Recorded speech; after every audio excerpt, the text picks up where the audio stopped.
له پلازمینې کابل څخه 80 کیلومتره لرې. د نوي حکومت د خاصو ځواکونو روزنیز مرکز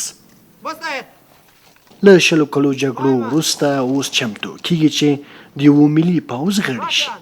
دوی د جګړې پوره تجربه لري، خو د قانون د تنفیذ او ملي دفاع په پار بیا لا زیاتې روزنې ته اړتیا لري.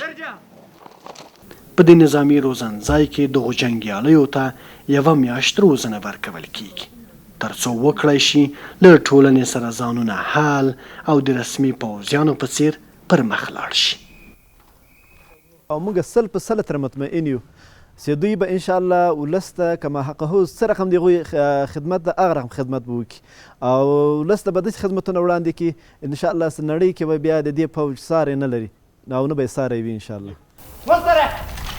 طالبان د پوځي روزنې پر مهال د افغانستان نظامي اصولنامې ته پام نه کوي او خپل سرتیري د نویو تګلارو له مخې روزي. دوی په قومندو کې پښتو ژبه نه کاروي او پر ځای یې له عربي کلمو څخه کار اخلي او نظامي تکتیکونه هم په نوې بڼه ترسره کوي.